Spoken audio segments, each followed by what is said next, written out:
Saudara-saudara yang terkasih dalam nama Tuhan Yesus Kristus, selamat pagi di hari yang baru, di minggu yang baru. Mari kita beribadah sejenak. Kita menyanyikan buku HKBP dari nomor 248 ayat 1.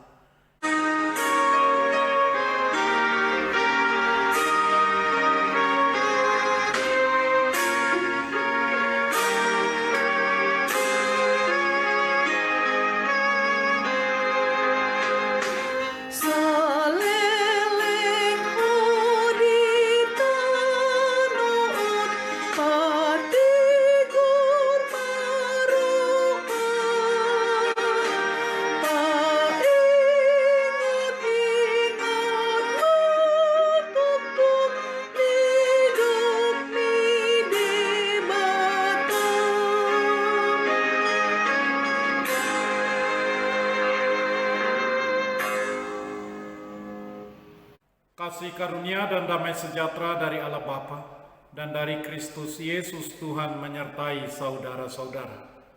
Amin.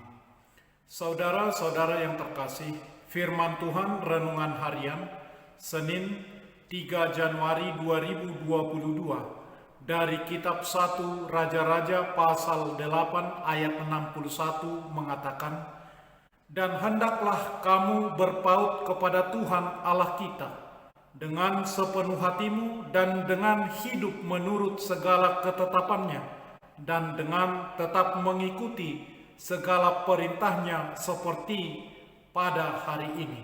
Dalam bahasa Batak Toba mengatakan, "Jala ikon sundaulat rohamuna tujahuba debatat teh asa marparange di bagasan akapatikna jala mangaradoti akatonana suman songon sadario." Demikian firman Tuhan. Saudara-saudara, di dunia ini tidak ada manusia yang luput dari kesalahan. Saat seseorang berbuat salah, baik yang disengaja maupun tidak, tentu saja akan memiliki dampak terhadap hubungannya dengan orang lain. Pun hal ini bisa berdampak pada keterpurukan diri sendiri. Kesalahan merupakan salah satu cara kita belajar tentang kehidupan. Dengan pernah melakukan kesalahan, kita akan membuat pilihan yang tidak menyakiti seseorang dan belajar untuk menyesuaikan kata-kata maupun tindakan di masa depan untuk hidup lebih baik lagi. Daud telah merencanakan untuk membangun sebuah rumah untuk Tuhan. Karena Daud menyimpang dari apa yang Tuhan inginkan, putranya Salomo lah yang akhirnya mewujudkannya. Dan kemudian rumah yang dibangun oleh Salomo itu didedikasikan kepada Tuhan. Rumah itu disebut Bait Allah. Peresmian Bait Allah adalah pencapaian puncak pemerintahan Salomo dan waktu yang mulia dalam sejarah Israel. Penjelasan rinci tentang konstruksi bangunan yang digunakan diberikan dalam bab-bab awal kitab Raja-Raja pada pasal pertama. Bejana besar yang ditopang oleh 12 lembu perunggu, tiang-tiang hias di pintu masuk, meja emas, kaki pelita dari emas murni, dan banyak barang-barang indah lainnya yang telah diselesaikan.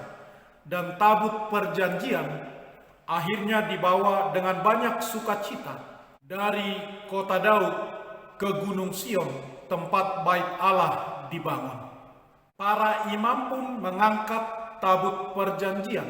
Salomo pun dengan hati-hati mematuhi apa yang diperintahkan Allah tentang pengangkatan tabut perjanjian, bahwa itu hanya untuk dibawa oleh para imam.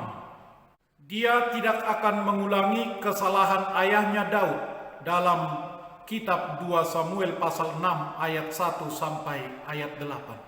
Semua perlengkapan yang ada di dalam kemah suci, kaki dian, meja roti sajian, dan netsbah dupa, dan yang terpenting tabut perjanjian semua dibawa ke bait suci.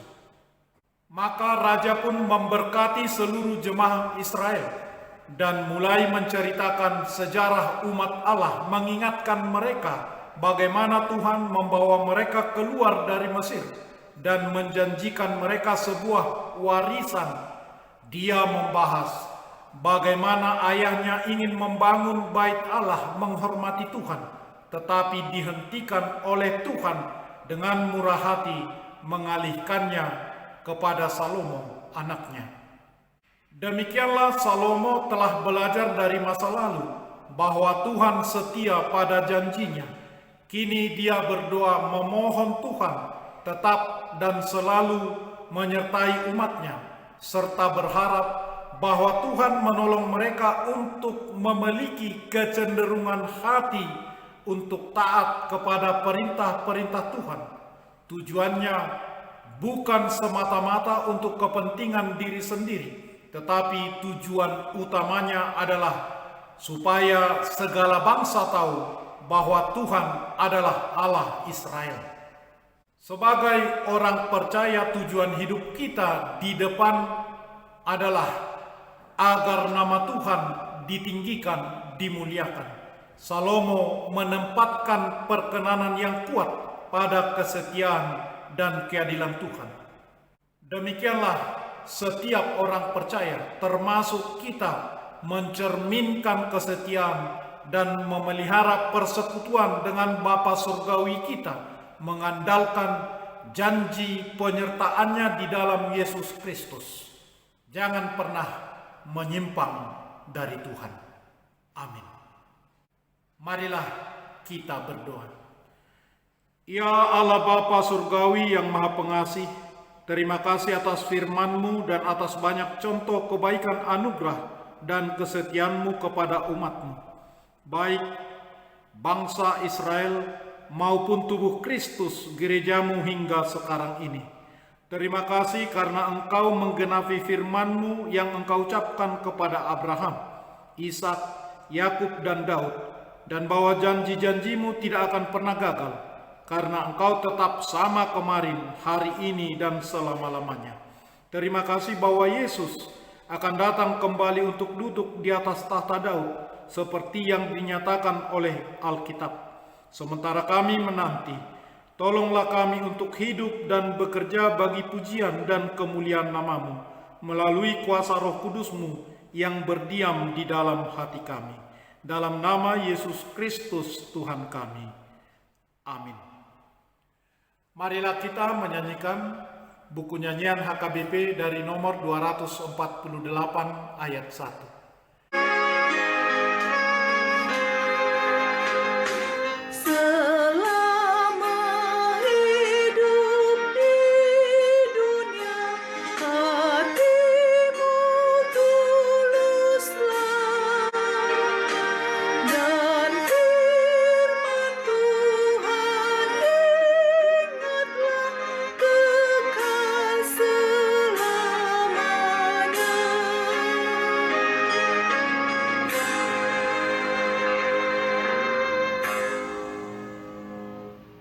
Kita bersama-sama berdoa dengan doa Bapa kami. Bapa kami yang di surga, dikuduskanlah nama-Mu, datanglah kerajaan-Mu, jadilah kehendak-Mu di bumi seperti di surga. Berikanlah kami pada hari ini makanan kami yang secukupnya, dan ampunilah kami akan kesalahan kami, seperti kami juga telah mengampuni orang yang bersalah kepada kami. Dan janganlah membawa kami ke dalam pencobaan, tetapi lepaskanlah kami daripada yang jahat. Karena Engkau punya kerajaan dan kekuasaan dan kemuliaan sampai selama-lamanya. Amin.